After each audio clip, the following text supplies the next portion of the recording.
the story with that goat, Byron? Hey, Claude, is there a goat back here? Are one of these things a goat? Yes. You just had a.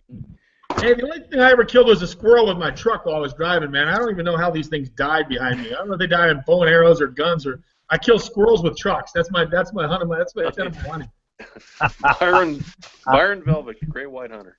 Yeah. Look at my. Welcome to my game room. Welcome. I kill stuff. Oh my goodness. Oh my goodness, Andy, are you out in your tackle room game? Where are you? Right now? You in your garage? Sitting in my garage. Okay, all right. So we're up here this week. Bull Shoals, Norfolk. Do you know anything about Norfolk at all? No, I do not. I don't know anything about Norfolk. What about Bull Shoals? What do you know about Bull Shoals? Never been on Bull, but I'm sure. I mean, it's just like Beaver or Table Rock or any of the others I hear. So I'm sure there's no different other than geography. I'm curious about this whole thing because we're up here doing this deal where they're fishing 2 lakes in one tournament, right? I mean, so we're doing Norfolk on Thursday, and then Bull Shoals for 2 days, and then Norfolk on Sunday, or maybe it's the other way. I don't remember exactly. Right. But theoretically, shouldn't it all fish pretty much the same? I mean, is there any reason why either of those two would be completely different than Beaver? No, not really, man. It's kind of all the same over there. I mean, it's rocky, it's deep, it's usually clear. And those fish pretty much, I'm sure, are probably pinned down to pretty hard spawning right now in that region. So I don't think it's going to fish much different at all. Yeah, I got you. Bull has a big population of fish, and Norfolk is a pretty low population of fish. And Norfolk could be a little worse than Beaver, from what I understand. Well, so here's what I found out about Bull Shoals that I didn't know before, because I've never been up here before either. But this thing is loaded with stripers, with walleye. I mean, there's like literally everything. The guys are out practicing over the last couple of days, and they're coming home with a whole bunch of fish to fry. I mean, so I really didn't know we had such a good multi-species fishery in some of these fisheries up here. A lot of predators. Of predators. Yeah. And it kind of makes the bass fishing a little tough, and you have the walleye, you have the stripe. I mean, it cuts the bait fish down pretty good, so it's a little more competitive. Yeah. In those fisheries, to actually catch a bass, they have to get out there and compete with those big saltwater stripers and walleye too. They have to earn a pretty tough living. Crazy, yeah. This whole Ozarks thing is kind of new. I mean, Velvick, what's your experience with the Ozarks? Have you had a chance to fish up here much? Yeah, I fished a couple of events up there. And just to your point, every night we ate fresh walleye. Yeah, right. The good thing is, you put your live well full of walleye, and every night you find yourself as much stuff you can to cook them, and it's makeshift cooking at its best over there. And last time me and Skeet, we had a cabin right down there on the river right below it, on the White River, and we were cooking walleye every night right in that cabin. It's great. All right, so that kind of begs the question: How do you? I mean, if you're looking to try to compete in a bass tournament up here, and you've got all these other things swimming around, how do you? I mean, where do you go? What do you do? Well, I mean, the one thing you do is, I mean, you mix it up because a lot of times you're catching those good largemouth right there with the walleye. I mean, I was cranking most of my fish. Most of my fish were the walleye were coming right in the middle of all the largemouth, and they were kind of one of those deals where, just to what Morgan said, they're competing for the same bait. So when you find the bait, you got multi-species working around you. Bingo. Interesting. So you guys, I see Dudley's back online with this too. As far as this whole thing with Beaver Lake this last week, that thing. So compare this year to previous years, because obviously Beaver Lake, you've been to Beaver Lake 100 times. I mean, what was different about it this year versus last year versus 5 years ago? Well, color in the water, pretty much. Water had some color, and the water was colored in places that it's really never colored unless it's flooded. So that's pretty much the difference, and that's why the fish have been biting at beaver all spring. Yeah. That fishery, it seemed like, there were a couple of days there where fish bit really well, but a couple of days not as much. I mean, it seems though that the fishery is actually in pretty good shape though. I mean, you look at the number of decent sized fish that came in. It looks like beaver's doing good. It is. Beaver's not a bad lake, and it's improved over the past 4 or 5 years, and I'm sure Dudley would agree with that. Those fish, there's a lot of fish that live in that lake, but they usually live out in the trees, out in the tops of that timber and what have you, and they just don't come to the bank that often other than to spawn. But this time I think they were up there more spawning. But also there's a lot more fish up feeding. So, you know, when you got all the cover, 90% of the cover in that lake's out in the center, and it's far as standing trees and 60 feet of water that top out up, you know, maybe up to 20 feet of water. You know, a lot of those fish live where the most of the cover is, which is out in the middle of the lake.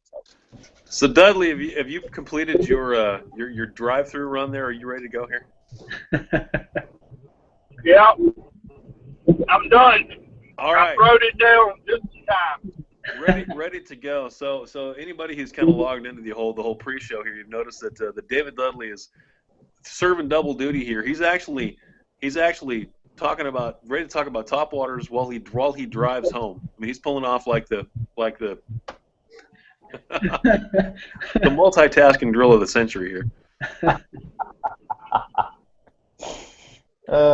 We got Magic Man from Talladega Nights joining us tonight with his partner El Diablo at the wheel.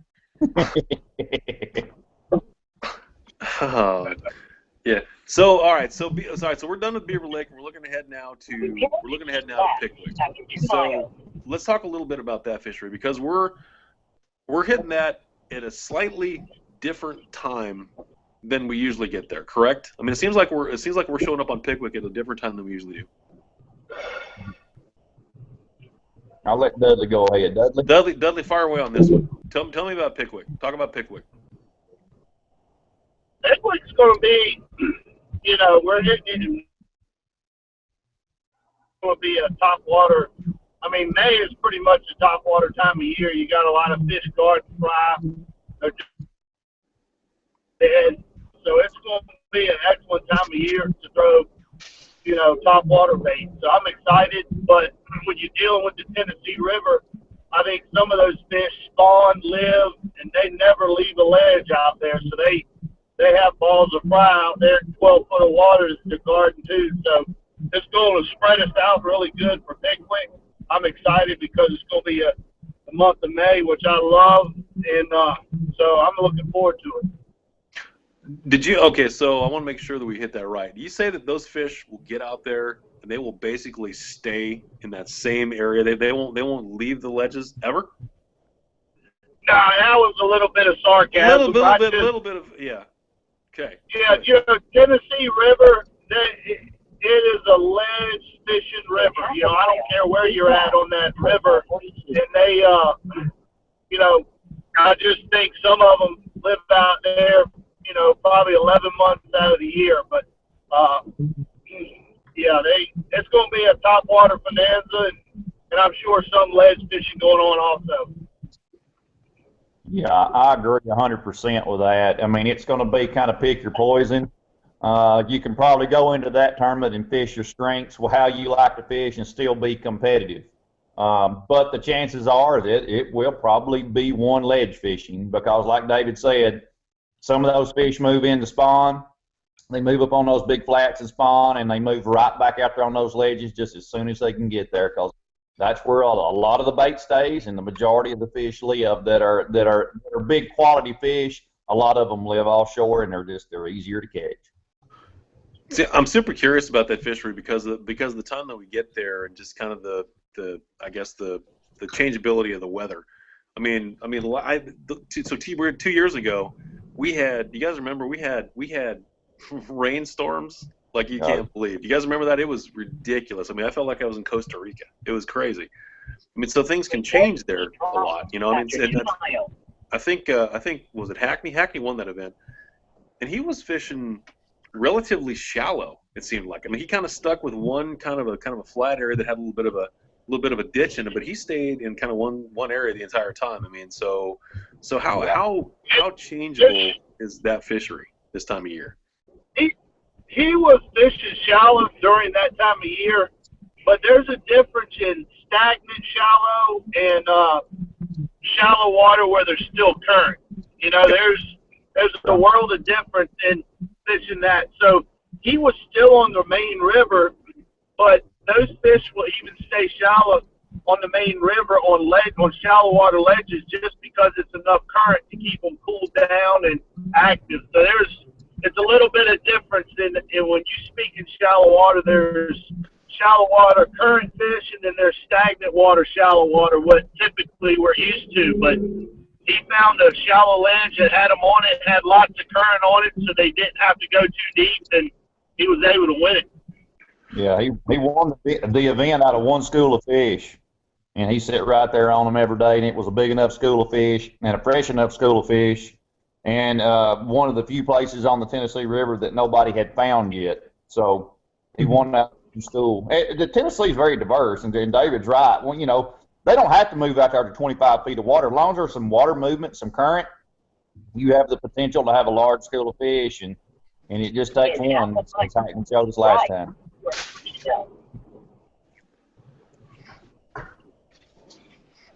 Velvet, jump in on this conversation.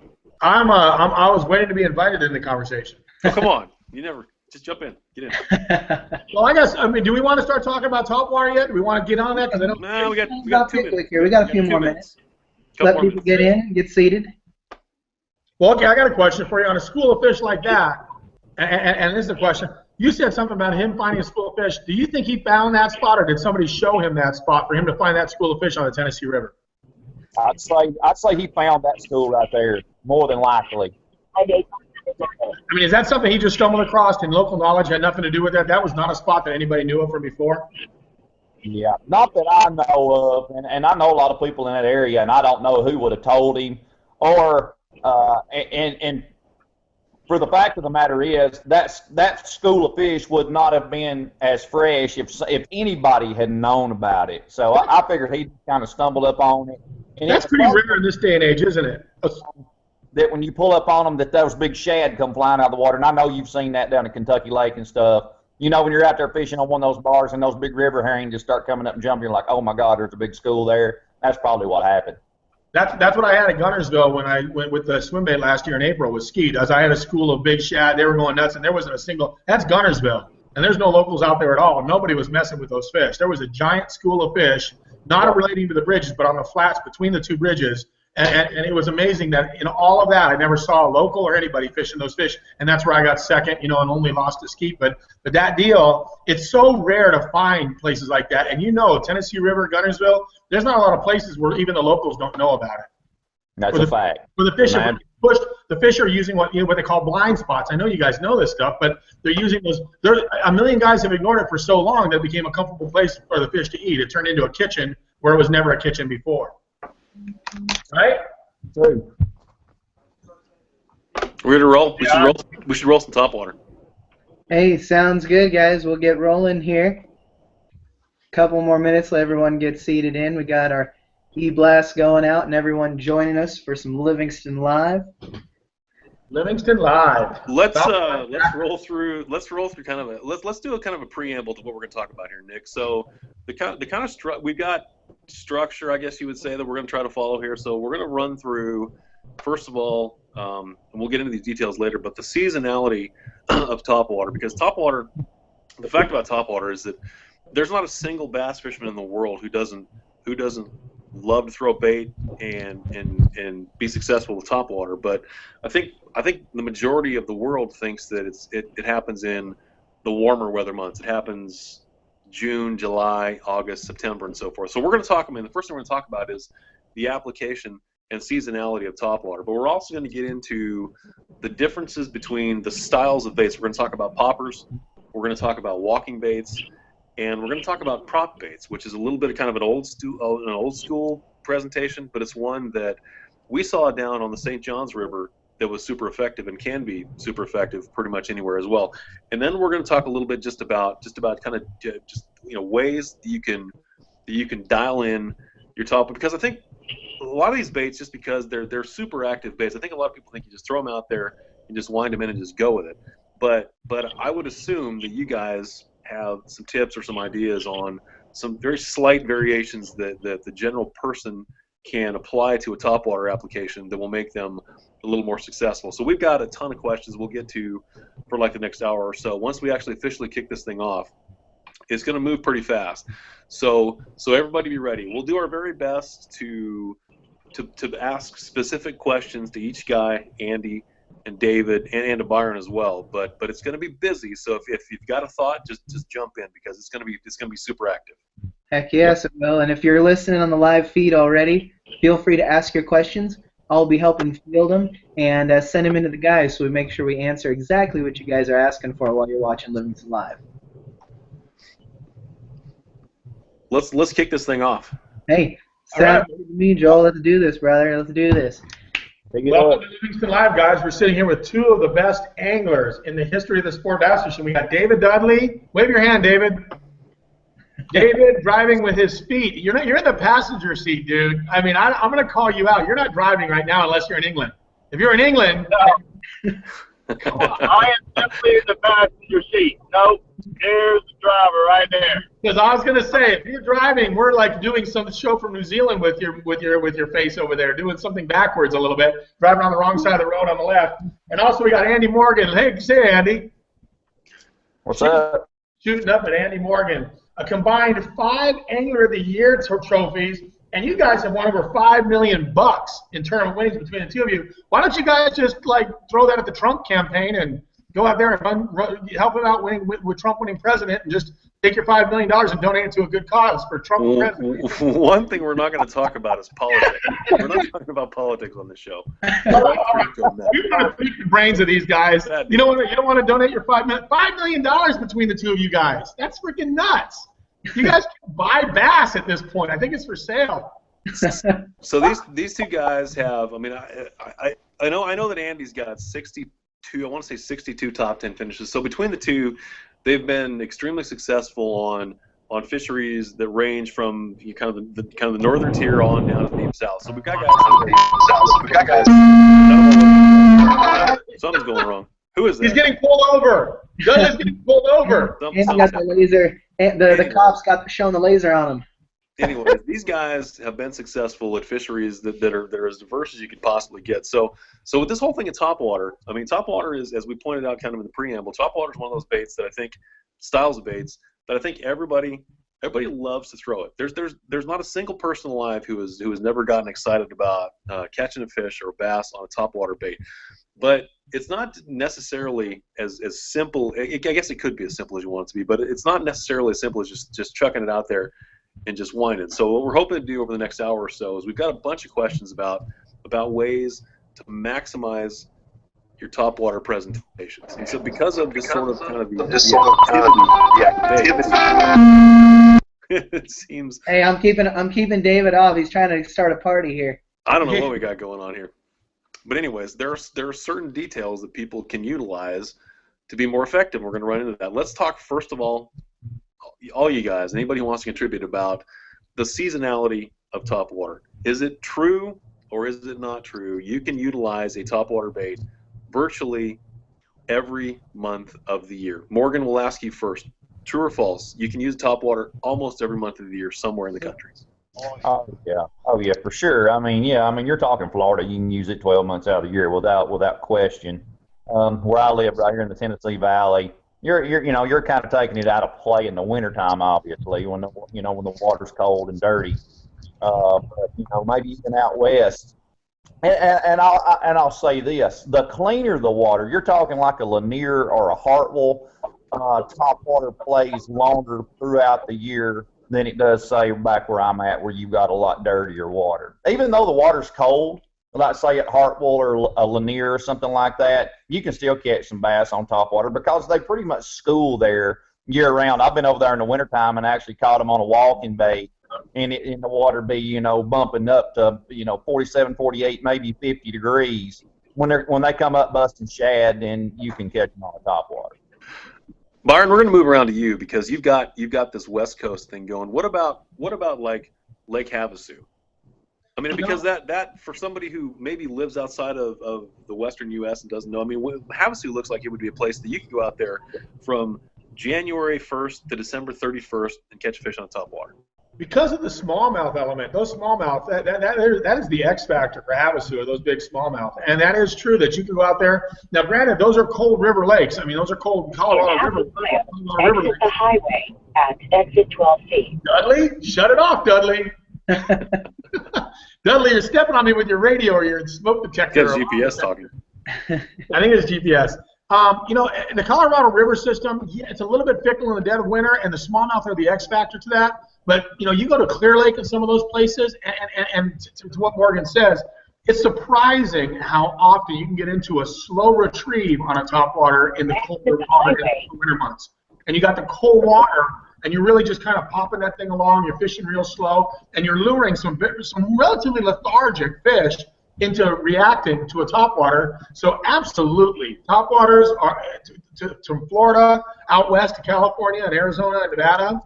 We catch them when most people think it's not. It's either too early and too late. And I think a lot of times with topwater, the limitations are set by the anglers and not the fish. And it blows your mind when you get your butt whooped by a guy and you say, already? Really? Already? Or still? They're still eating that? I mean, and I see Andy shaking his head. It's true. We are the ones that set the limitations on when they'll start smoking a topwater. And it'll blow your mind how early they do it. Dudley, what about your neck of the woods there, where we're talking about? I mean, if you wanted to, you could go and fish like coastal rivers and so forth. I mean, is the topwater game something that happens for you in a limited time at all, or can you do it throughout the course of the year? It gets pretty cold there. It does, but it doesn't really matter whether it's my neck of the woods or anywhere. Once that water hits 50 degrees, I say it's a possibility for topwater baits to play. You know, it's 50 degrees all the way up to 100 degrees. It's always a possibility for topwater. I'll never forget, I had a guy take me out one time, and the water was actually below 40 degrees. And he goes, I'm catching them on topwater baits. I said, baloney. I said, it's like 45 degrees out there, the water temperature. You're not catching them. And he kept saying, I'm getting like 10 bites every hour. I hopped in the boat with him because I kept calling him a liar. And within the first 10 minutes, we went out there and caught a 6-pounder and a 4-pounder, and it was like 45-degree water temperature. So, absolutely, when the water temperature hits 50 degrees, it's game on all the way to 100 degrees. You agree, Andy? Absolutely, 100%. 40 degrees? Did you say 44 degrees? Well, it was like 45-degree water temperature when he kept calling me on the phone, telling me he was getting all these top water bites, and I just said, I've got to get in the boat with you to witness it myself. And he got me in his boat, and the first fish I think was like a 3-pound smallmouth, and then the next fish was like a 6-pound largemouth. And from then on, I'm a believer. It doesn't matter as long as it's around 50 degrees and hotter. It's good. It's good to go. That's crazy.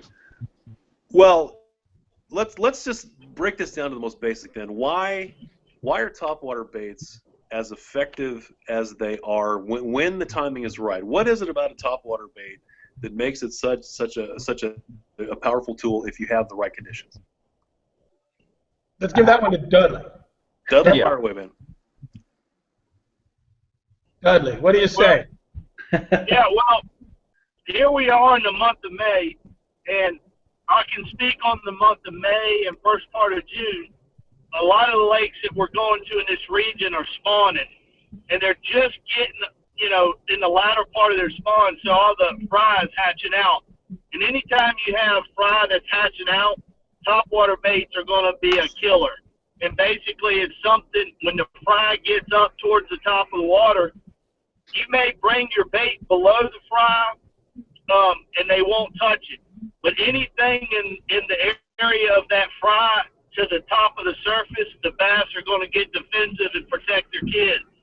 So the month of May is pretty much to me a defensive bite. A lot of your bites on top water are defensive, protecting the fry. And then, of course, you're going to have shad always up.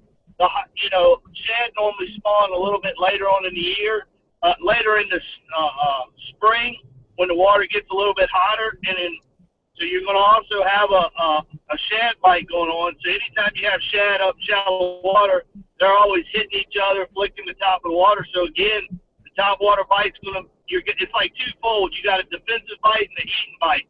The month of May is just incredible.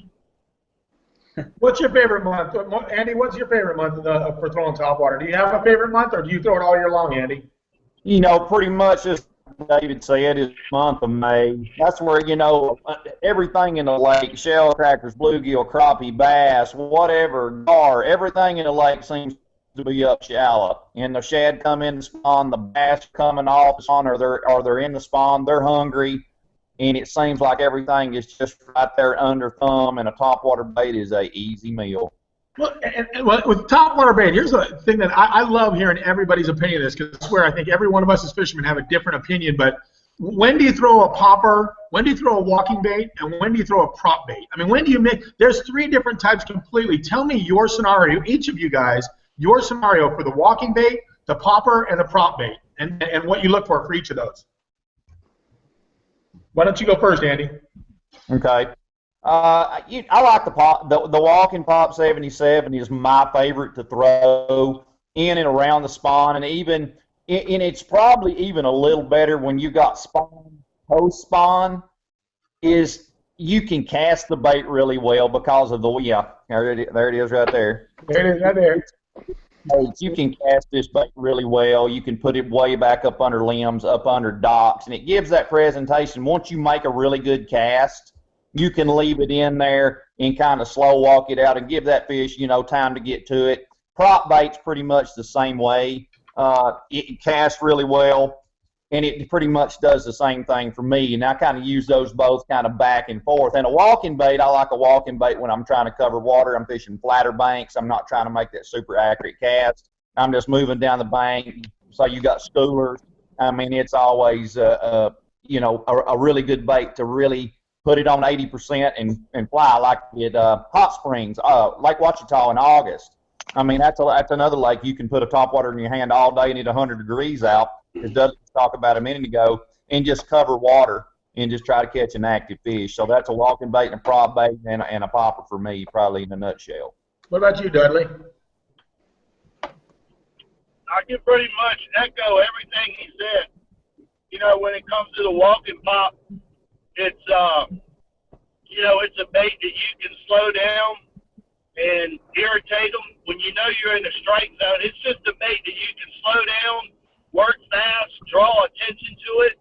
And what I mean by that is, you know, if you are fishing a big area and fish might be 5 foot to the left, 5 foot to the right, and a big shade line. Let's just say it was a big shaded dock. You can actually give it a pop, and it'll draw the attention there, and then you can slow it down with a walk. Have you guys noticed?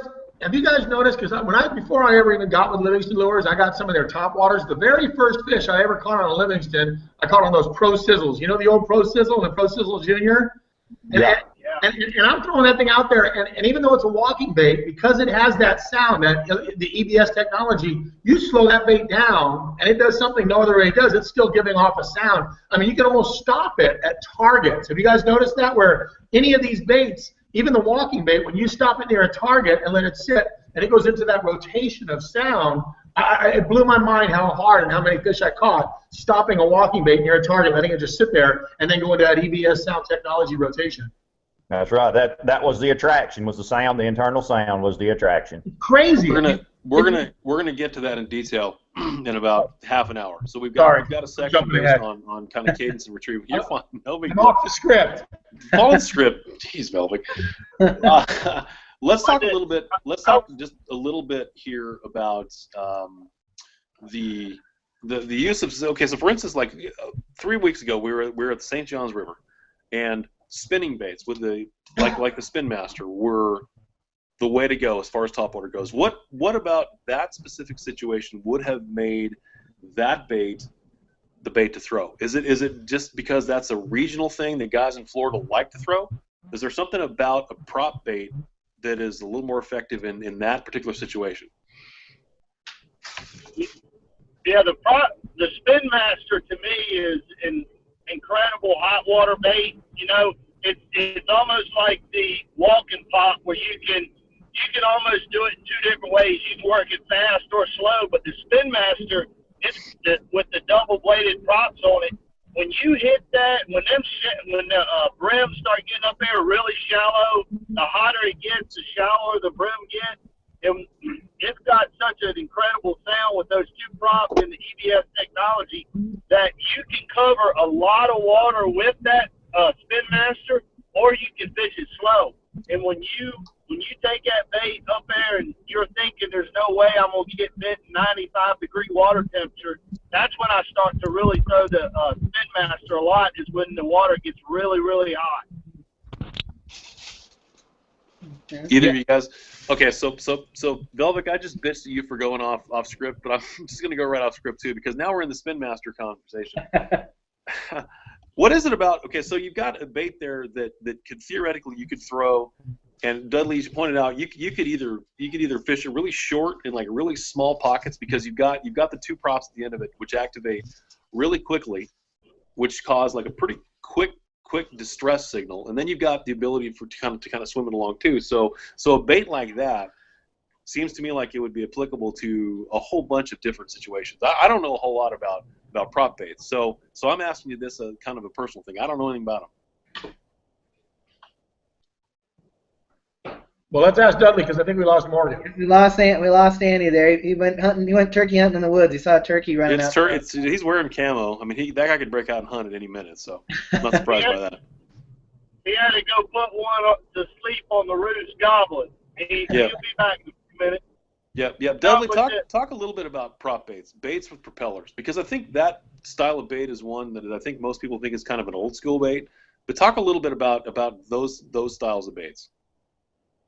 Yeah, it's funny how a lot of what we call old school baits have done the evolution of, they went out and now they've done the full circle and now they're coming back, and we're actually realizing the power of the prop bait. You know, the prop bait, with it being a double prop bait, you can make a lot of noise with the props in a short amount of area. So within, let's say, 1 foot, you could twitch your rod 5 times in 1 foot and it's still sitting there, because it makes a lot of noise, but yet it doesn't come forward a lot. And that's a lot of times what it's going to take to irritate them into biting, is just being able for them to hear the really loud noise of the prop, and then the EBS natural sound that they hear. That's what makes it such an incredible combo, is having both of those put together, and that's where prop baits come in. Like I said, prop baits to me is when the water's really hot. I mean, like, the hotter it gets, the more I'm going to throw it. You know, when them bluegills start getting up and around the banks and it gets hot, that's when the prop bait is coming out to me. Now, Florida is a different monster. Florida, that prop bait, when you get in around that grass down in Florida, the prop bait can go on from 60 degrees and on up. You know, they're always shallow, but when you get into these inland reservoirs and river areas, tidal water, you know, the hotter it gets, the more I'm going to go to that prop bait. Hey, welcome back, Andy. I lost internet connection now. Hey, listen, Andy, we're talking about prop baits, and I want to know your feeling on when do you throw a prop bait? What kind of bait fish are you looking for with prop baits? What are the specifics that make you decide, not a walking bait, not a popper, but a prop bait specifically? I'm kind of like Dudley on that. It seems to be my favorite cover to fish around with a prop bait was always grass, and especially in Florida when you had those fish up there super shallow. And any time it seemed like they were around the spawn in Florida, that prop bait was really good. I mean, you could get some bruiser strikes on it. I know a lot of those guys down at, Kissimmee and Toho, those lakes down there. I remember Terry Scroggins, years ago would catch them on a prop bait. We used to be like, the old devil's horse, the old prop bait, but the prop bait we got now with the EBS technology and like David said, all you got to do is bump it with your rod, and it seems like the blades on that dude rotate like 60 times. So you don't have to move it very far. You make a good cast, you get a lot of bang for your buck when you make that cast, because you don't have to move the bait very much. Hey, I got that bait right here, guys. That Spin Master, you can see it up here in the camera. That's actually our true brim color. And we have a green ghost color that's very much like it, and that thing's absolutely killer. I actually took it off. You might be able to see the line I got tied on there. Just took it off the rod from this past weekend. And here, and I think Andy will agree with this, is that, when the bluegill actually get to spawning and you see the bluegill beds everywhere, that prop bait becomes even more powerful when you start seeing bluegill spawning, because you can leave it in an area, and the force of area is going to be the bluegill bed. But when you leave it in that area and you twitch your rod a couple times and just let the EDS technology take over after that, you can get some vicious strikes fishing brim beds with that Spin Master. Hey, do either of you guys have a specific color when it comes to topwater that your go-to? I mean, is there like a superstition, if you will, or does it always have to have a feather on the back, or do you guys have? I know a lot of guys out west. We were always crazy for the chartreuse belly, man. I mean, we feel like we could outfish a guy 1,000 times over on Lake Mead if our poppers had a chartreuse belly. I wonder what you guys, from your geography, if you guys have anything specifically in color that you usually look for when you're throwing topwater. It was usually like an all natural for me. Anything with a white belly, I always liked. I mean, I did like the feather. East Tennessee, you got to throw stuff with a little bling on it down here when you put your topwater on. So I always liked the feather on the back of my popper. And the 77 here, you can see I got the feather on this baby. It looks pretty cool, pretty wicked. And it's always my confidence. I always thought, boy, you had to have that feather. You'd have a fish come up there. It seemed like they ate the bait better. Well, and Dudley, what about you before I ask the next question? Because I got one that's burning in my skull right now. But go ahead, Dudley. You got anything on it?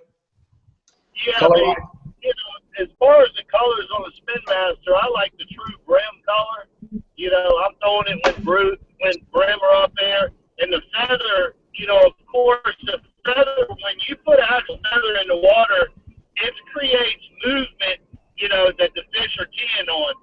Whether you twitch your rod once or twice, that feather is going to lift up and drag, and it will actually sit there and move like he's trying to swim away. So, yes, I am a huge feather fan. And you can vary your colors. Feathers, you can actually dip them in chartreuse dye if you want. When the brim get up there shallow, you don't always have to keep your feathers white, but you can add chartreuse to your feathers. If it comes to brim, you could chartreuse some of the belly, but if it's shad that I'm trying to imitate, yeah, I'll agree with Andy, white belly. But when it comes to brim, I'm definitely, bling bling on the color, because the more on the color, get bluegill, that gum, his chest looks like he's hunting in Pennsylvania with so much orange on it. You don't see them with the bellies and the bluegill white bellies, but yeah, I'm a big fan of feathers and a big fan of bling bling colors when the brim get up there. Hey, I kind of want to move on to the next thing, because the walk and pop. I got a question for both of you. And when it comes to the walk and pop, I know we talked a lot about the Spin Master, but this is the question about walk and pops or any kind of a popper. Is it the bloosh bloosh or the spit spit? I mean, come on, that sound when you're throwing it, and it's like you either want it to pop. And we've argued about this. You're laughing, Andy, because you and I have argued about this. And Dudley, I want to get your opinion on this. But do you want a popper that spits or a popper that kerplunks? Kerplunk, kerplunk, because we went back and forth. The Livingston Pro team, we've all had it out with each other. Everybody had a different opinion about how that dang popper is supposed to sound. Are we not? Are we telling the truth? That's the truth. It's for me, it's kind of one of these deals. You gotta let the fish tell you what they want, how active they are, how spooky that they are. If they're not spooky and they're pretty active and they want to bite, I'm gonna work it louder. I'm gonna plop it pretty hard. But if it's one of these deals, you're going to have to make that super soft cast and fire it way back in on something, and you don't want the bait to move much anyway, it's just a little splash splash for me. Dudley, are you a plop plop fizz fizz guy or a splash splash guy? I very rarely ever pop mine, ever. I don't like if I need to draw attention to it, and if it's really windy outside, I might pop it a little hard. But for the most part, I'm just keeping it pretty simple with the splash. I'm not making much sound with it. And ever since throwing that,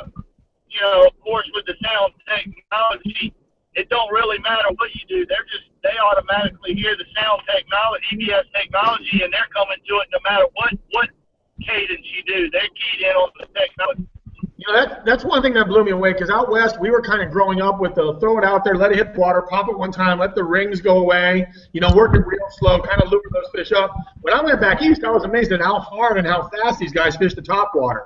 I mean, the way they were fishing the topwater was crazy. They were moving it so much faster, working it so much harder, popping it so much harder than we were used to out west, because we're kind of a splash, you know, the old Ricos when they first came out, and then they came out with the splash hits and all the other knockoffs, but it was more of something that sat kind of straight up in the water and popped along and splashed and didn't really thump like the pop R's and shaving the lips, you know. So these, you know, you're not having to alter them too much. I mean, they're pretty good right out of the package. You don't need to sit there and really tweak on these too much, in my opinion, as far as the walking pops. Yeah, That's exactly. Yeah, that actually leads into what I was going to ask Andy, is about the design of the Walkin' Pop 77 and why it kind of sits. People ask this, they have them and been fishing them, you know, why it sits a little bit more vertically in the water in comparison to a topwater popper that sits more flat on the water. Andy, why did you design it like that?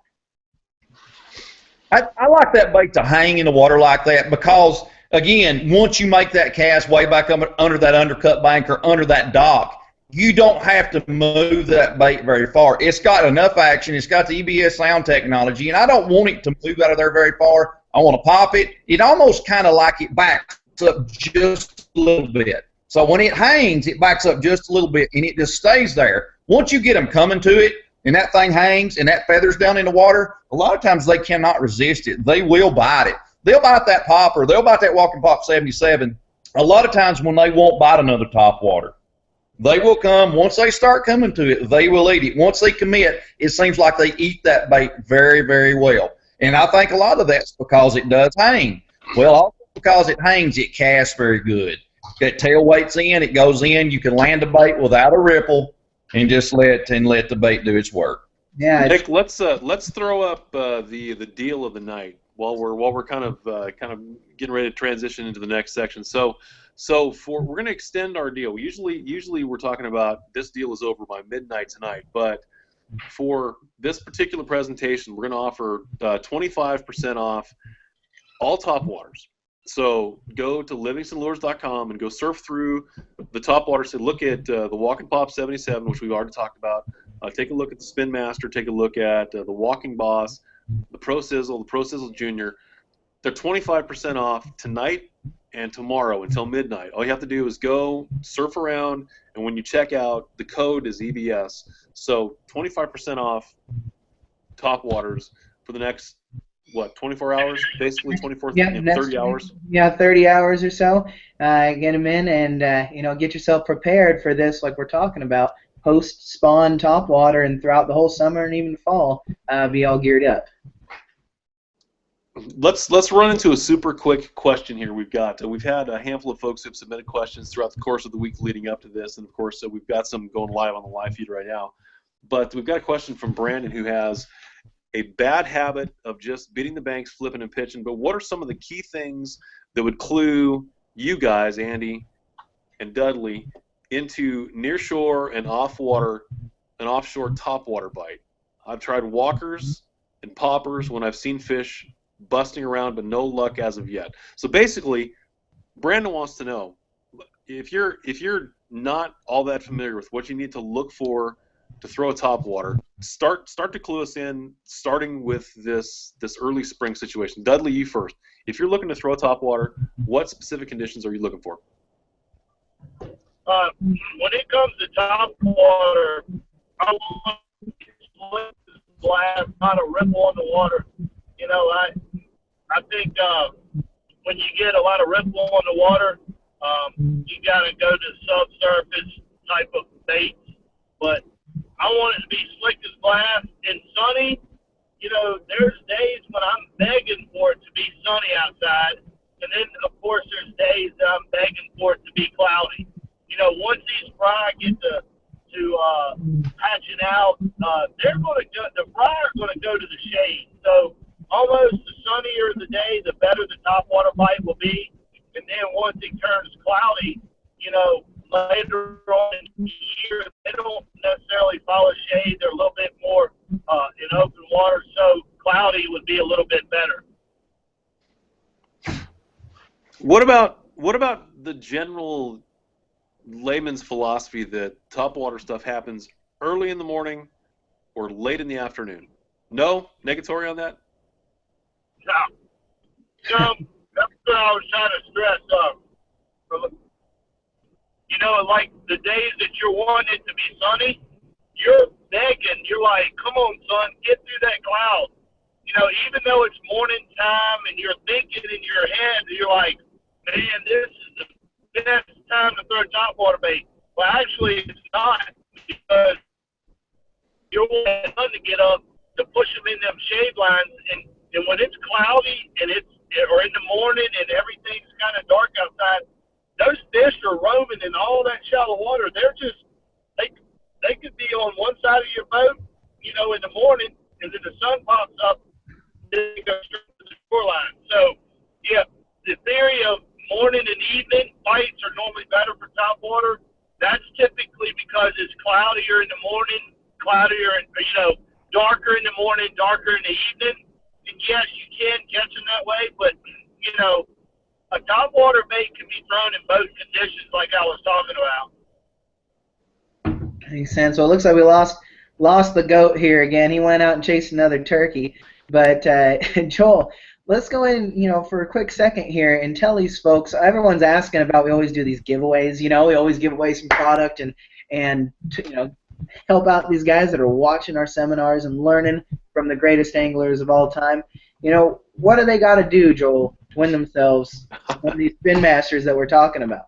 So I want to make sure I've got this, because I don't know if I've got the proper script here. Basically, if you're listening and watching right now and you're paying attention to kind of the questions that are going around, do we do an EBS entry? So all you got to do is just enter EBS. Let's do an EBS. You guys, everyone that's watching on the live feed, all you need to do is type in EBS, short for Electronic Baitfish Sound Technology. Type in EBS to the live chat feed, and we're going to pick 5 different winners tonight to get yourself a Livingston Lures new Spin Master package, so you guys can actually fish these baits these guys are talking about and take what you're learning tonight and go and use it on the lake here, you know, once post spawn hits and right around the spawn, and go catch yourself some fish. So go type in EBS into the live chat feed. By the end of the night, we'll have 5 winners, Livingston Lures prize pack. You really can't beat that, Joel.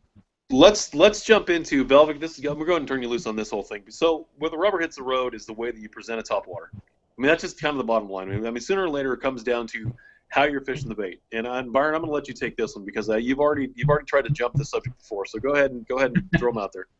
How you fish the topwater? Yes. Yeah. Ask. I know you've got 1,000 questions. Well, I mean, that's kind of for me. I mean, the U.S. Open, to answer your question, the one question, tournaments are won. The U.S. Open out west is won throwing topwater most of the time. A lot of times on those schooling stripers, and it's an all-day bait, and it's a cover a lot of water bait. I mean, it's throwing those big super spooks and all that big stuff that you have.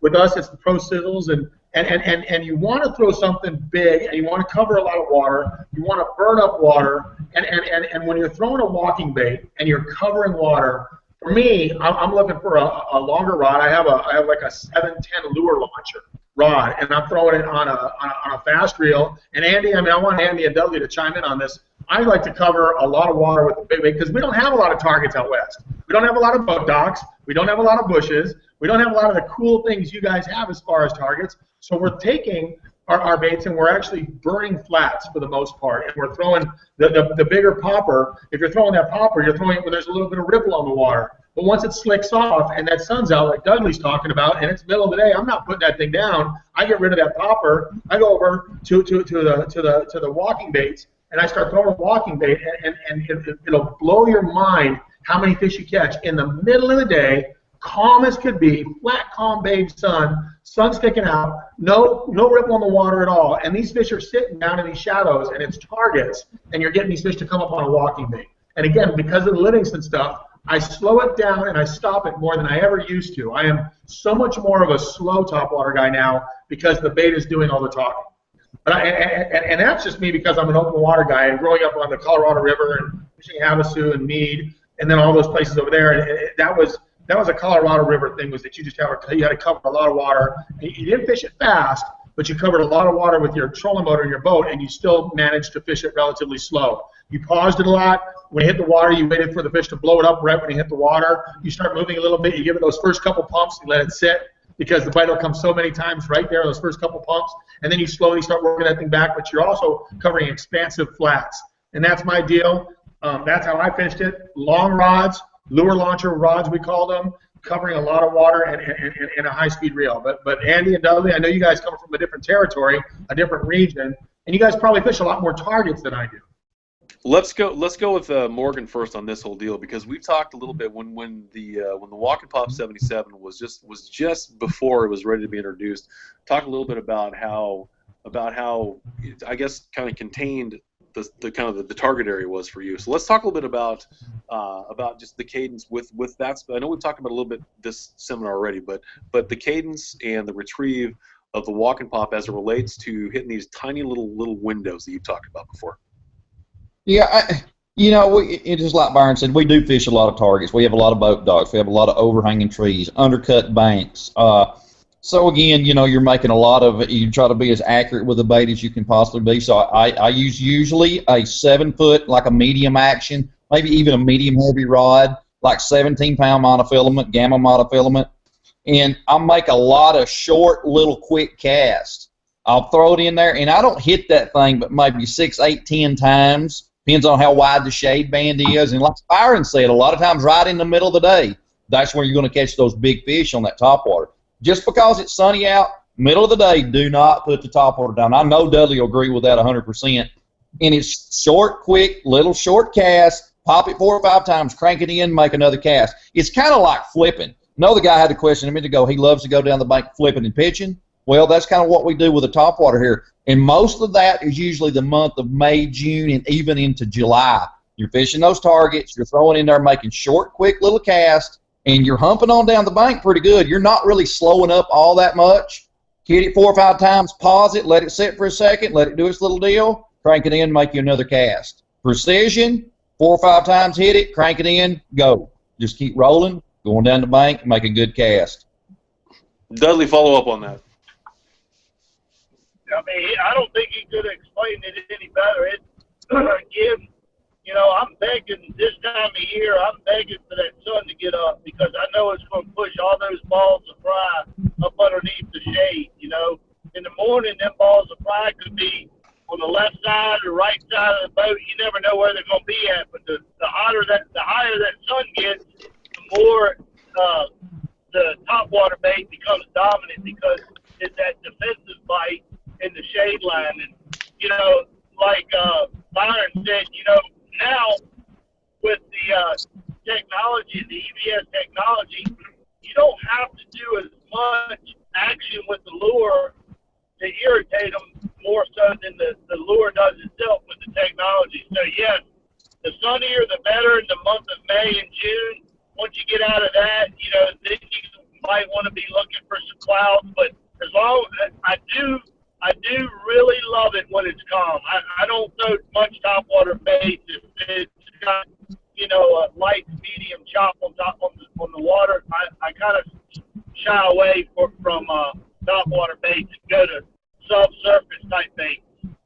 Mm-hmm. Well, no, I'm looking here at the live feed, David, and you guys are talking about working the bait slow and, target fish around those targets.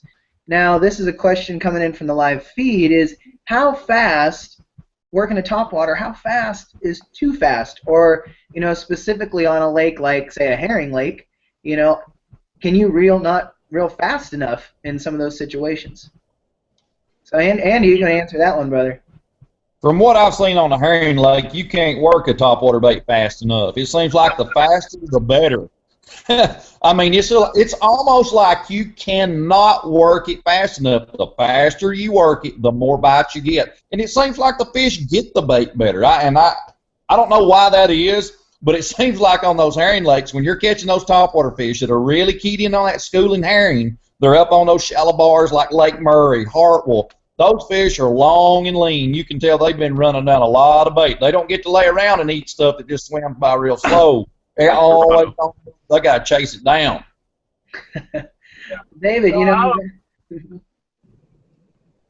I'll agree that kind of my rule of thumb is the clearer the water, the faster you work it, the muddier, the stain, the muddy water, the slower you're going to work it. It's just kind of common sense.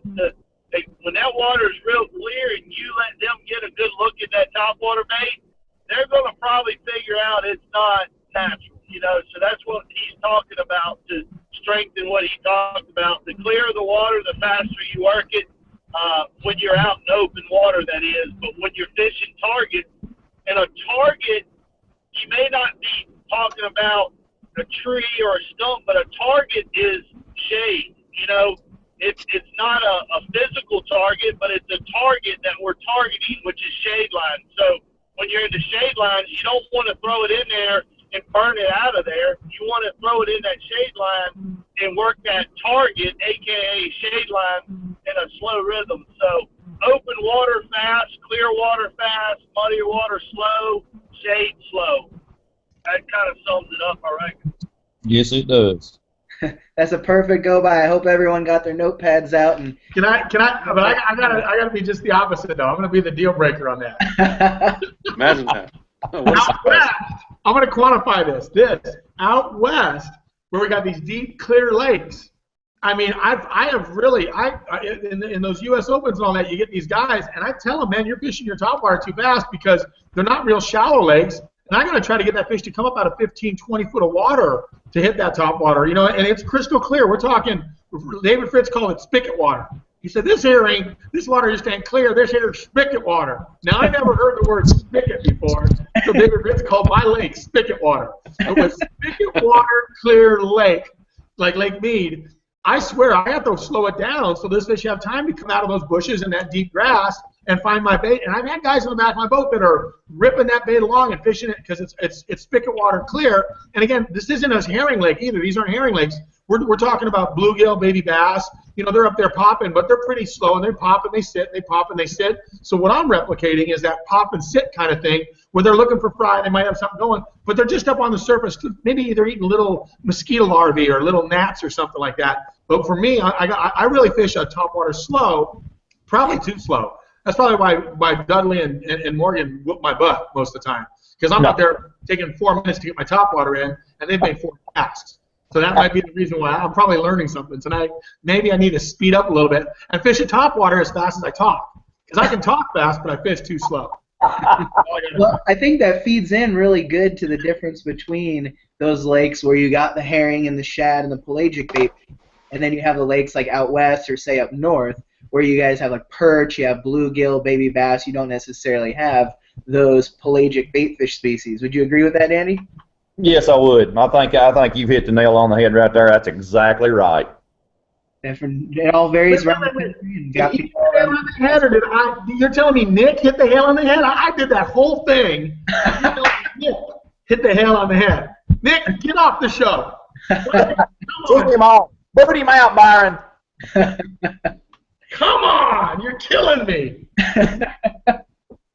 Well, Joel, let's talk a little bit about, feed this into, that top water selection and those different baits that you're using out there. Let's feed it into what this time of year, May, going into summer, this is a question on the live feed, is going into the summertime, once those fish move out offshore, what specific bait are you using when those fish are on those offshore bait fish balls? And keep this in mind too. We're talking about, so as we've tried to point out in previous Livingston Live broadcasts, we're trying to cover an entire country. So we're making one statement that covers one region, and it might be completely different. For instance, you're talking about a guy who's fishing Lake Washington in Seattle versus a guy who's fishing Lake Okeechobee in South Florida. So we're trying to make generalities, and generalities are obviously not going to work out. But let's talk about this whole offshore situation. You're talking about like Andy, you guys were talking about the ledge fisheries and all this stuff. But when they do move offshore a little bit, kind of walk us through your selection process and exactly what it is you're looking for. Colors, the whole process. Well, to me, it's kind of simple. When you're talking about open water, top water, it's pretty much the Sizzle, the Walking Boss. It's something that's going to get up there, make the most noise, and you can work it pretty fast. You can bring it on. You can make a lot of long, super long casts and bring it on. You're talking open water. You need some disturbance up there, and walking bait is hard to beat. And I don't know if that's for the whole country, but the majority of the country, I would say that's pretty true. Mm-hmm. Dudley, you agree? I agree. You know, some of the, you know, color-wise, most of the time when you're dealing with deep water, open water fishing, you're going to want anything in the shad looking colors. You got the triple egg shad, you got the gin red.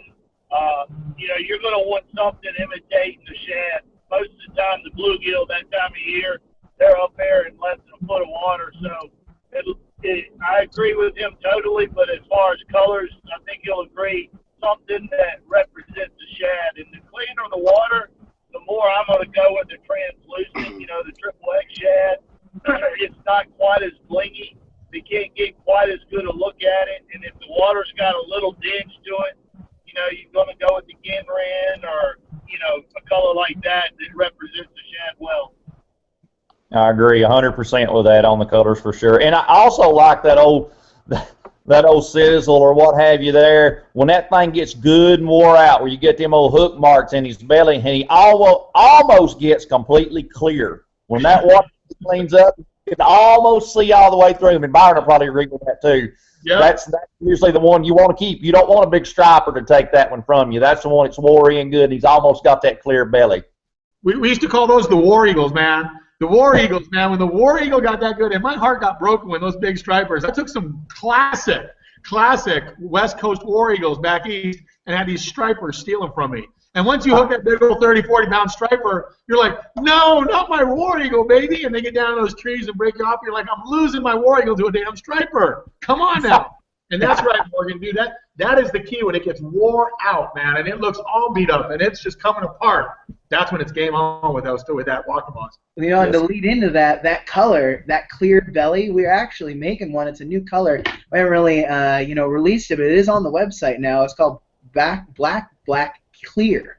Bottom, the whole belly is completely clear. You can see the EBS technology inside of it. So you already get that clear belly on that bait. I know it doesn't have the hook marks and don't have the good juju like the War Eagle, but definitely, you know, that's the color that we added because you guys were asking for clear baits, you know, to throw on tour. So we actually started coming out with more translucent colors and that black clear color where you get that translucent top water and get that good juju on it. That leads into a quick reminder: if you're going to go look at that particular color online, go take a look at all the top waters because tonight and tomorrow until midnight, all the topwater baits on the Livingston website are 25% off. So we're talking a lot tonight about the Walk and Pop. We're talking about the Spin Master. We're talking about the Walking Boss, Pro Sizzle, and so forth. They're all a quarter off. I mean, you're not going to find these cheaper pretty much anywhere. So go to the website. When you check out, the checkout code is EBS. You can get 25% off. The deal ends, Nick, at midnight tomorrow, correct? We usually cut this off at midnight the night of, but tomorrow we're going to extend this for another 24 hours. So instead of it being done tonight, we're going to give you an extra 24 hours to order, so you get 25% off all the topwater baits.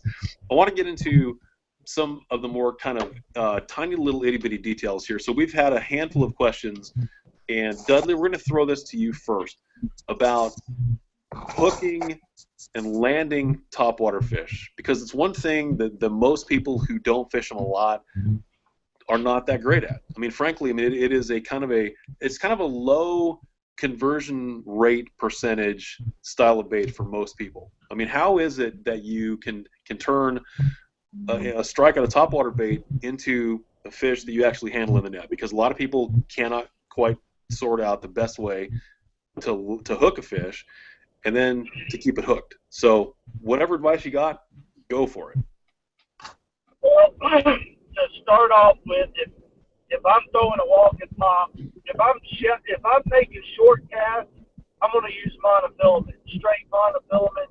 And what that does, it allows me, I'm a heavy hook setter as well as Andy is, and with monofilament, making short pitches, it's going to allow a little stretch. I'm not going to rip it away from them as quick. But if I'm out in the open water, wide open terrain, I'm 100% braid.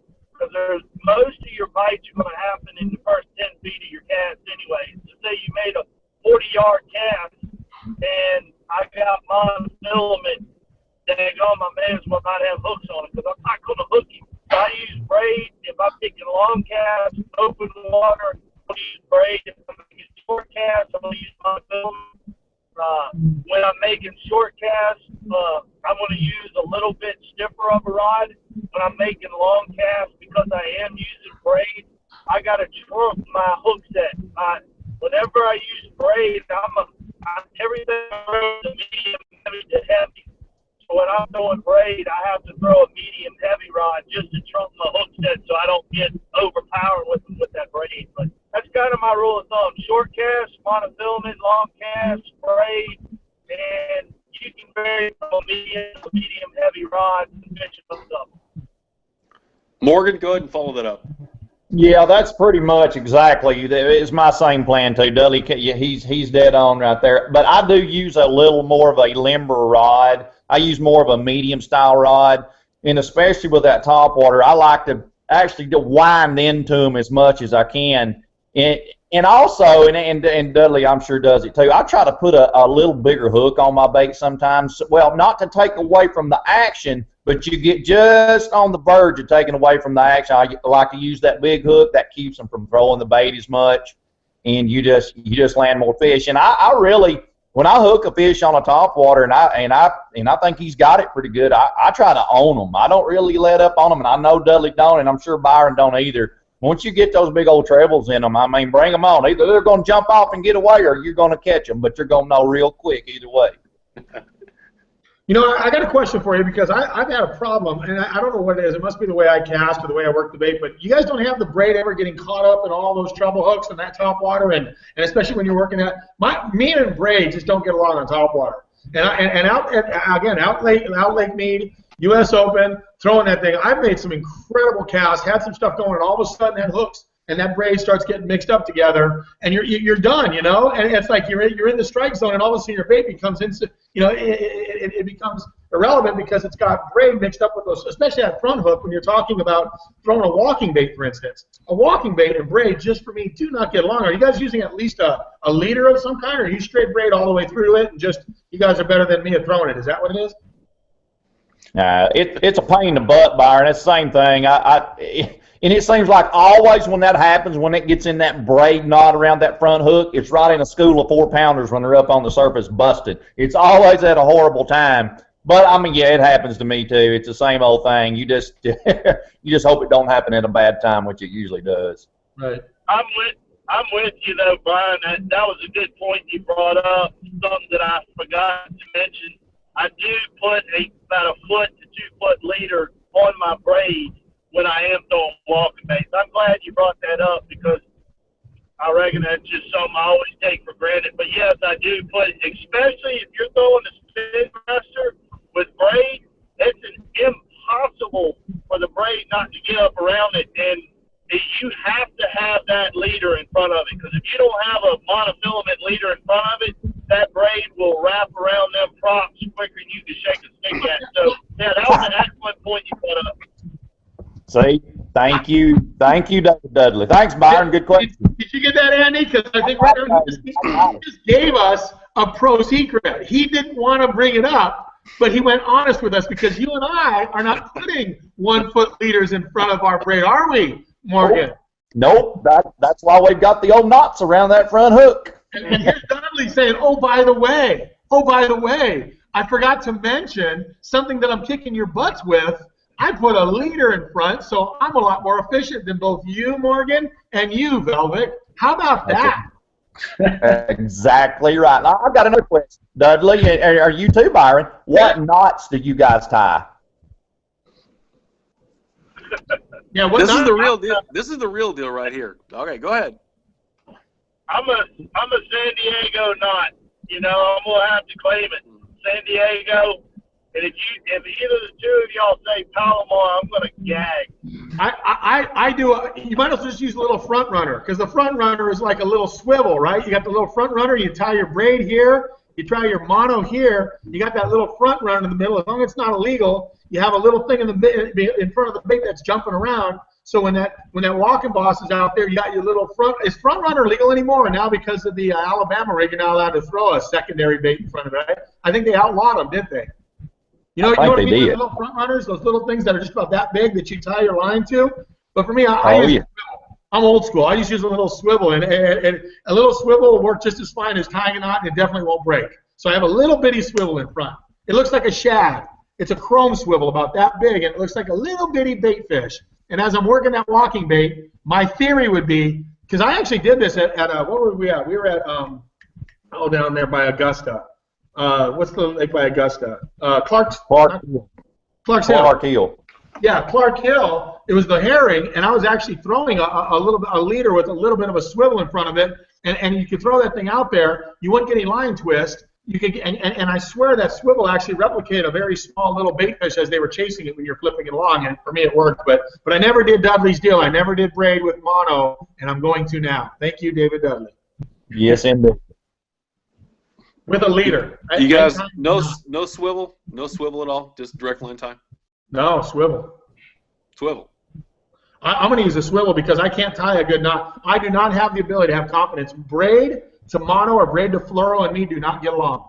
And especially when you're throwing swim baits, but that's a whole nother seminar. But when you're throwing swim baits, braid to anything, the shock value just goes away. When I go to set the hook, I don't like that. And unless somebody can show me some great knot, I just as soon use a little swivel, especially on a short leader like what Dudley's talking about. What kind of swivel?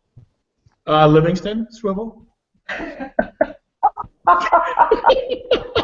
Hey, someday we'll be able to get. Did not anybody get the Livingston prototype swivels from Eric? Has nobody here seen the Livingston swivel? It's technology and about that big a swivel. It's cool as Robert and Eric aren't giving it up. Apparently. That doesn't help me at all right this I'll minute. help you out on that, Byron. It's a number 8 swivel. So if you are listening, if you do get a number 8, it's about a 25-pound swivel. So they come in sizes. You can look. It's the number 8 swivel is probably what you're looking for. Thank you, David. I just shake all my swivels out with my trout tackle. I take my trout box with me, and when I get my trout stuff, I find the swivel in my trout box, and I go, that looks like a pretty one. It's about that big, and it's silver. You follow me, Morgan? Is Morgan following me? I'm dead on it. I'm listening.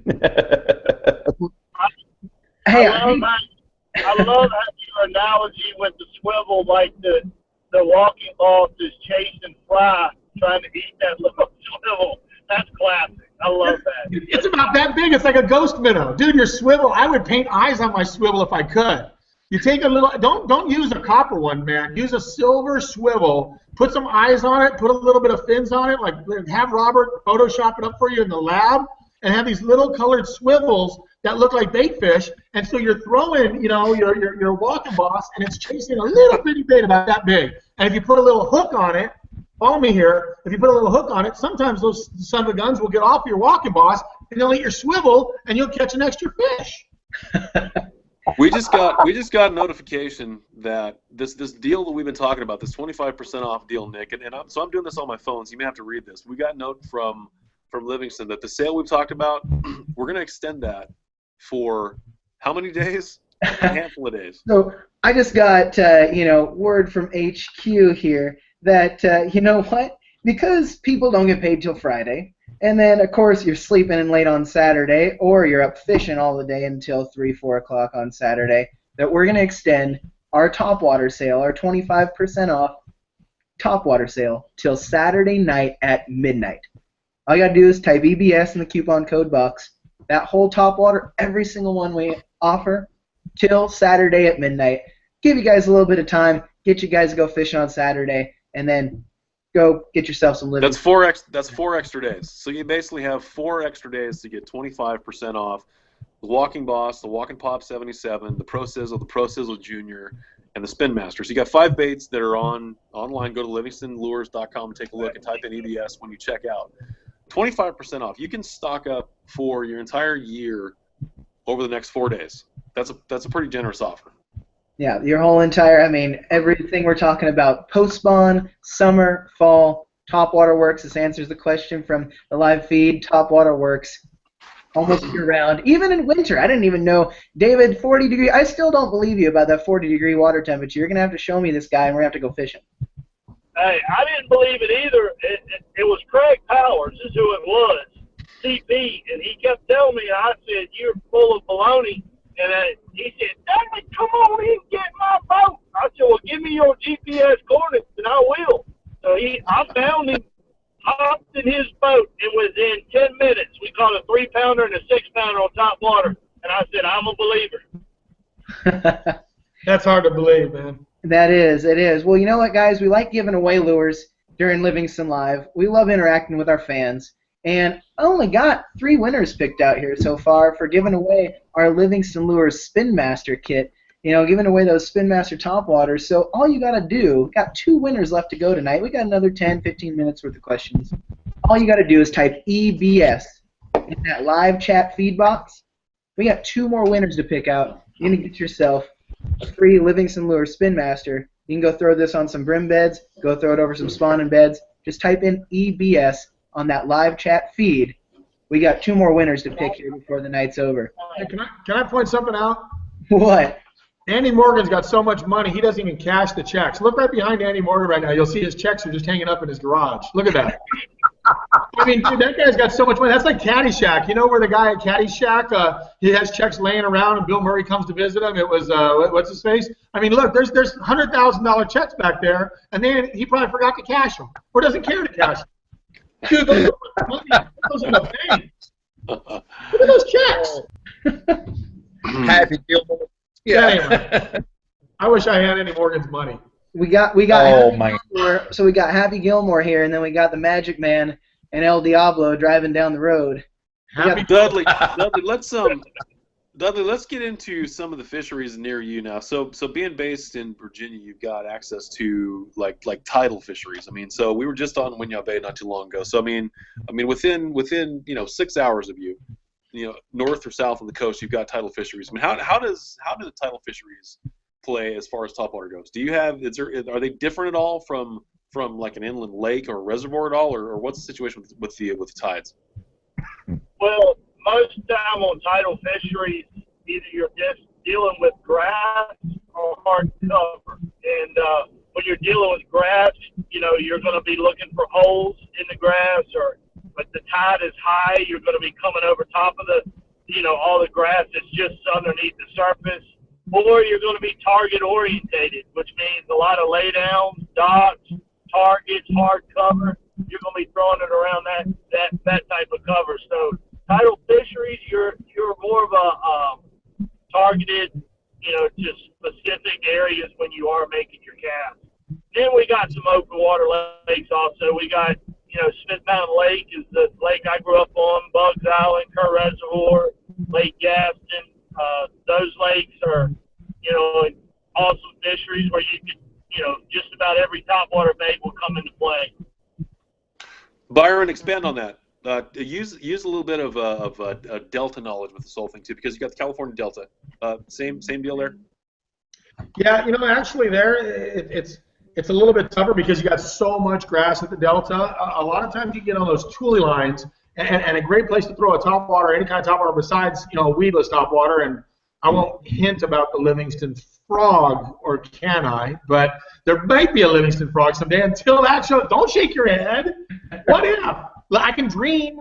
What if, Shangle? What if? No, I'm just saying. What if? I would never dash your dreams. Maybe in the long future there might be a Livingston frog. Until there's a Livingston frog, and the big grass mats and all that craziness. God, a Livingston frog would be sick, wouldn't it? Anyway, until then, working those tule lines at the Delta, and again, targets and pockets and submerged grass.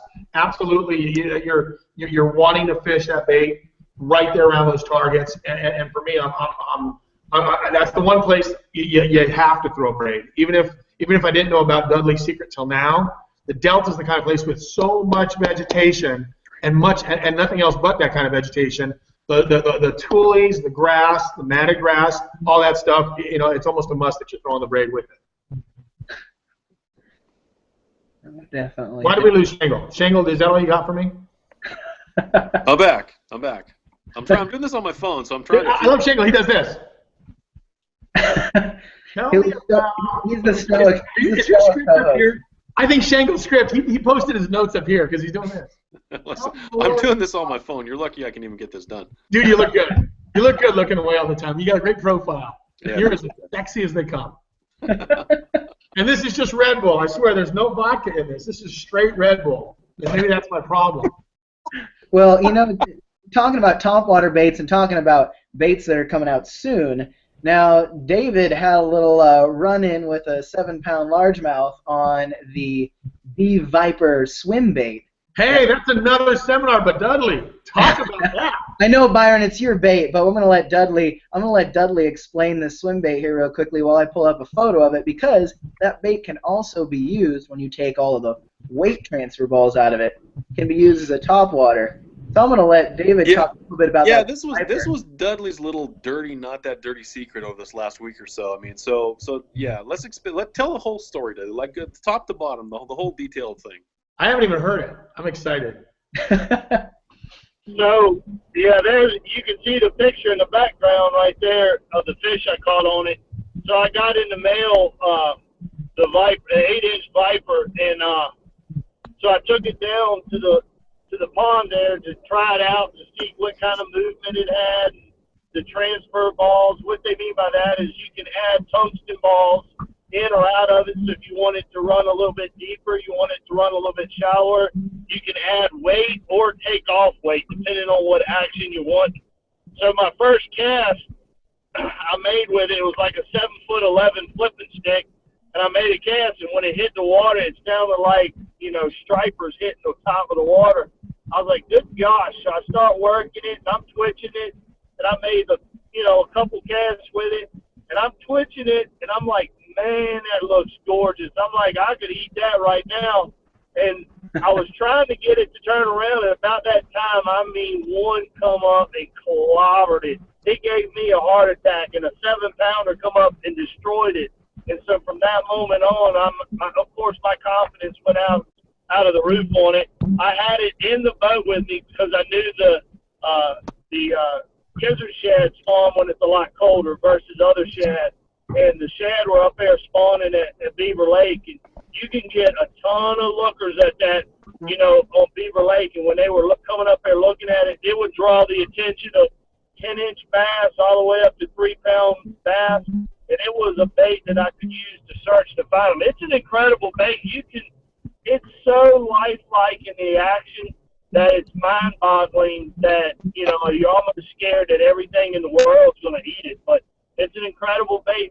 It is, put it this way, it's in my boat, and it's in my arsenal for times to come, and I can't wait to go to Pickwick and throw that thing around. Look at Byron. Look at Byron. He's just dying. It's so talk about this so bad. That bait is so amazing. I mean, we worked so hard. Team Livingston worked so hard on that. Eric and Robert and everybody, man, they were such major players in the prototypes and the changing it, and we wanted to make it better than anything else out there. And and I know you saw that, Dudley. I mean, it's got this crazy, the glide, man. The glide is like 2 body lengths before it turns back on itself. It glides so much better than these $300 and $400 Japanese glide baits that these guys are selling, and I won't name the names, but my gosh, it blows them away. And like Dudley said, you can change the weight distribution on it. It could be the deepest glide bait you've ever thrown if you just shove it full of all the balls, or you start pulling that balls out and you make it a topwater bait, and then you have the technology to it. I mean, that is the ultimate swim bait, man, for glide baits. That is the Viper and the Venom are just heads and tails above everything else out there. And we've taken the best of everything that was out there and improved it by making a Livingston and made it better, made it run more versatile, it brought every feature you could have in it. It's got the rotate. You don't have the double split ring in it. It's got the rotating ring in it, so those fish can't leverage that bait and lock themselves up and throw it. But stop laughing, Shangle. This thing's a beast. You don't understand that this is a beast of a swim bait. I could go. I do understand. I do understand. The thing is, we've got that seminar coming up here in like 2 weeks. Like, when that bait hits, we'll be talking swim baits with Byron. But this leading back into topwater, Byron, which is what this is all about here, is.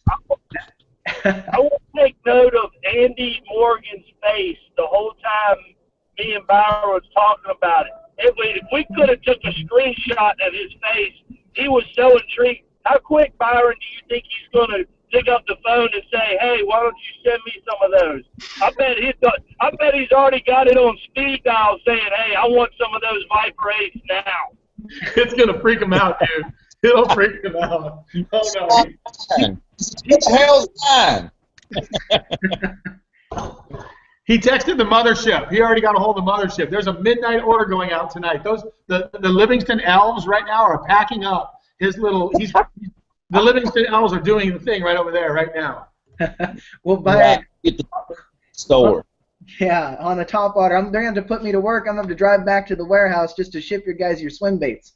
So, talking about Topwater, Byron, on that B Viper, I remember back when we did the first ever Livingston Live, doing it in that, in that house in your little man cave there, talking Topwater. You were taking the balls out of that B Viper and working along the surface, and working it, waking along the surface and twitching it and having the tail, kick and splash water. Talk to us a little bit about using that bait as a topwater lure. That was the coolest thing, and you know what was really neat was to take the video and show it to like Fred Urbanis and Steve Kennedy and all the guys at ICAST last year and say, check it out, that tail actually kicks back and forth and it flicks water. So you have a bait that's slashing. The bait is slashing, and as it slashes, you get this added benefit of as it's coming around, that little rubber tail is actually flicking water, so it has a flick of water, and as you take that bait and you're working it topwater, taking that Viper and working as a topwater, as you slash it, you see a spit coming off of the tail. I have never, ever seen another bait do that in my entire life. When I showed it to Kennedy and Rabanez, they went nuts because they had never seen anything like it either. Now look at Morgan. He's losing it right about now. Because this thing, the tail is kicking, the water is splashing, and it's kicking out water out the back. So it really does look like a bait fish on the top, really injured, still trying to get its strength to move. And Dudley, did you happen to see that when you were popping that thing? Did you see the water kick off the back tail? Because that's freaky, man. It is the sickest, glide bait, topwater bait, whatever it is the sickest action I've ever seen. And the cool thing about it is that you can work it slow, but you can work that thing as fast as you want, and it still maintains an awesome action. That what was cool about it. So if you wanted to burn it back, it wasn't just coming back to you straight. You could burn it back to you, and it still looked like it was a natural swimming gizzard shed. And I want to say something. I learned something. There's a special cadence with that bait. There's a special cadence with that thing. And Dudley, you might have seen that. When you hold that rod up and you're thumping it, you're almost popping it like this. You reel that thing and you keep the rod up and you get that thing way out there. And as you slash it on the top water, you can keep the rod down, but you get so much better action if you're holding that rod up and you're popping it, and you're forcing that thing to kick like that. And to your point, I mean, I was moving water. I was hammering that thing. It was almost like a hook set, but it's an 8-inch swim bait, and you're popping that thing, and it's doing these erratic, really hard cuts, and the back is just kicking water up both sides. And for me, when I found out, and I had never used the caves like that before on topwater, but it was more of like it was a swat, like kind of like you were ripping a jig, or you were popping and ripping a jig, or stroking a jig. But stroking a jig on a big topwater, it'll blow your mind, man. Play with the cadence, because the cadence changes that bait so many different directions. To your point, Dudley, it's crazy how many different things you can do with that bait. It's extremely versatile just when it's on top. Now this just served as our official 20-minute introduction of our seminar 2 weeks from now. So this is a topwater. I'm staying on topwater. Right. You're good. I didn't go subsurface yet. He's been dying to talk about this. Yeah, he didn't put his Byron has been dying to talk about this. I didn't know we could. It's not in the script. Do you see the script? Nowhere does it say Viper and Venom. Let's get back to. I have one quick question that we didn't get to real quickly here. We haven't dealt a whole lot with EBS specifics for this particular presentation. So topwater baits. Is there a specific EBS sound that you prefer? Andy Morgan, you go first. EBS with topwaters. What's your preference? Bait fish, shad. I want that to sound like an injured bait fish. That's pretty much what it is. And that's that bait fish that's up on the top, and he's spun out, he's done, and he's supper. So EBS original or EBS shad? Either of the two. Shad. Shad. Byron, Dudley? go to you on that one. Byron? You know, I did so well with EBS Original. I mean, even at Seminole, I'm still in the EBS Original is I've caught more fish on it, and that's my favorite sound. EBS Original. Dudley? I'm going with EBS Original when I'm bluegilling and shad when I'm offshore. You know, I'm going to switch it up a little bit. We know that when they get to wolf packing and eating on brim beds, and you know, I'm going to go with the original. But when it comes to open water shad, you know, deep water chasing bait fish, I'm going to go with shad. Nick, do we have any other business we have to attend to before we roll on out of here? We're gonna extend it just a little bit longer here because we got people asking questions left and right. But we do have one more winner to pick here for tonight's giving away that Livingston Lures Spin Master. We got one more winner to pick. So all you got to do, and we're gonna switch this up a little bit because we've been using this hashtag. If y'all haven't heard about it, Instagram, Facebook hashtags. Type in hashtag Livingston Live into that live chat feed. We have one more winner to pick to give you this is a Green Ghost Shiner and a True Brim Color Spin Master. We're going to give those out to you guys. So type in hashtag Livingston Live. We got one more winner to pick here. We're also fielding some more questions here before we wrap it up tonight, so we can make sure we get to everyone's questions. I mean, we could do a whole 2-week-long camp on topwater fishing here with these guys, but we want to get you guys in here. Type in hashtag Livingston Live. There we go. I see it start coming in now. Hashtag Livingston Live into that live chat feed. We're going to pick one more winner to give away this Spin Master. But Joel, I'm going through the questions here, and it looks like a lot of people want to know just the basics on the conditions that you guys look for when you are deciding between the walk-in pop, the walk-in boss, and the Spin Master. What is your ideal conditions? So Andy, I'll start off with you on this one. What is your ideal conditions? Short.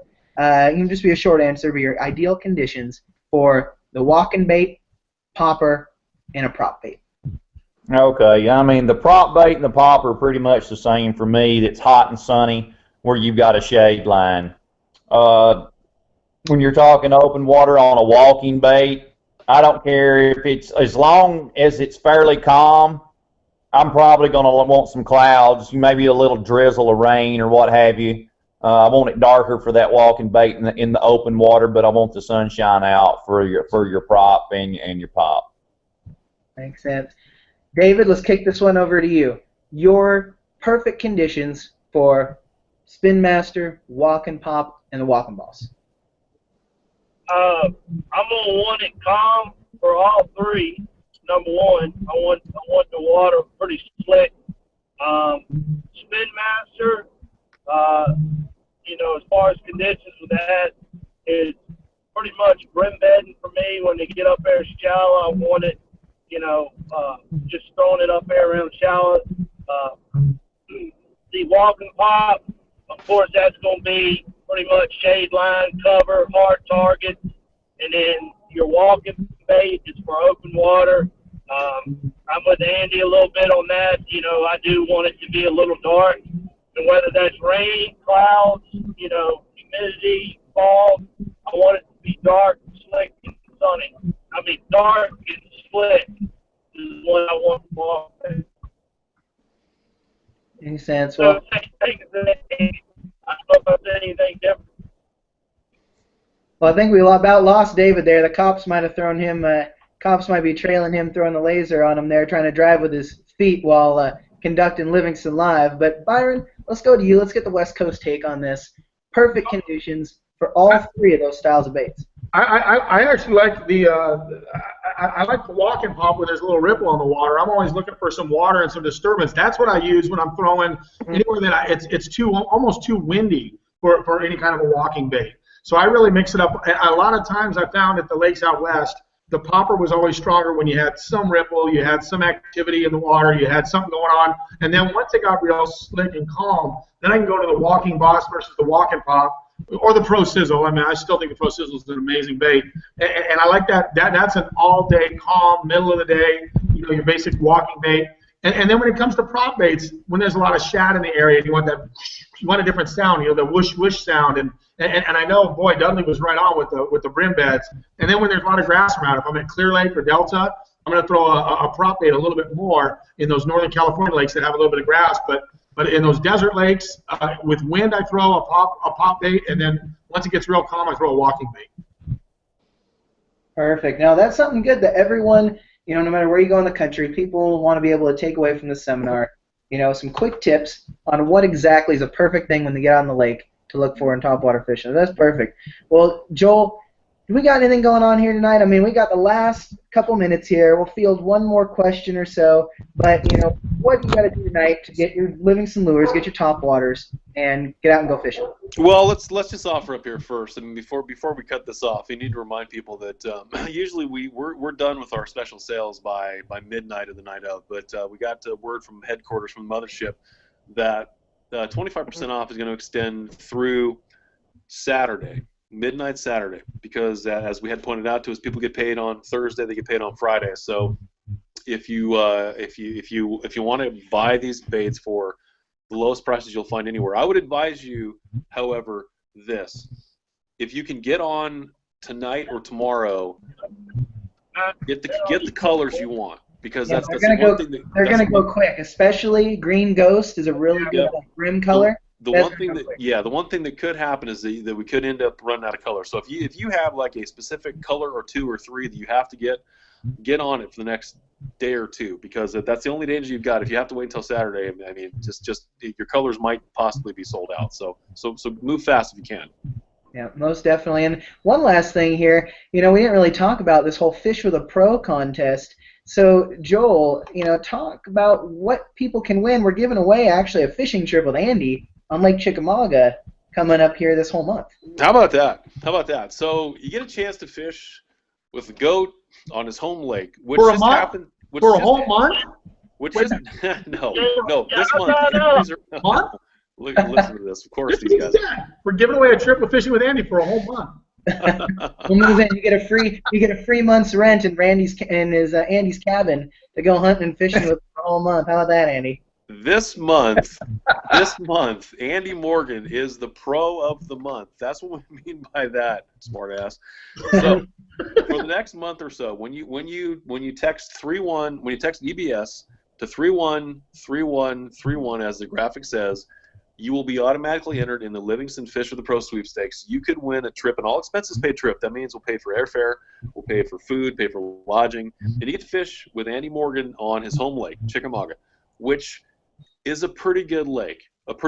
There's a fair chance that you could catch 7, 8, 9, 10. I mean, the big giant fish grow there. So all you got to do is take out your phone and text EBS to 313131. This, of course, is the continuation of the Fish with a Pro, which allows you to fish with every single one of the Livingston Pros. If you win, you can fish with Byron Velvet, you can fish with Dudley, you can fish with Casey Ashley, you can fish with Randy Howell, Jacob Horoznik, Hank Cherry, Andy Morgan, Clay Dyer. The entire gang is available for this. So all you got to do is enter, and you can enter as many times as you want to. Go to the website, click on the link there. Text it in to 313131. You've got all kinds of opportunities to fish with these guys. Throw the baits we're talking about, and the fisheries that we're presenting for this are world class. I mean, Porosnik's is up north. Where's Porosnik fishing? Somewhere in the Great Lakes. Lawrence. You can go catch football smallmouth in the St. Lawrence. St. Lawrence. Crazy. I mean, I really, wish really cool. Can't go on these, unfortunately. I don't get to enter and pick myself to win, but I really wish that I could, because that is a heck of an opportunity. Super cool. It really is. So, and you can actually, if you don't want to text, you can actually go below here underneath your YouTube. You'll see the link down there to enter to win Fishing Trip with Andy, Lake Chickamauga. You're also going to see a subscribe link. If you like hanging out with us at Livingston Live and talking to the pros and getting your questions in on the live feed, you wouldn't love that. Yeah, make sure to subscribe to us down there below. And all you got to click the subscribe button, and you'll get a notification every time Livingston Live, every time we're on air.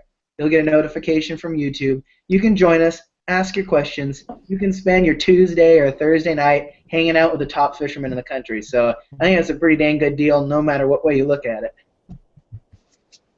I agree. So Joel, we got one last question. I got one last question coming here on the live feed. Oh goodness, Rick here on the live feed saying every color I've looked at is out of stock. If you had to pick one specific color on your topwater lure, no matter what specific type color, if you just had to pick a generality, what color topwater lure would you throw? What specific colors? Andy, last parting words. What specific color or what genre of color you throw? Shad mainly. Black chrome.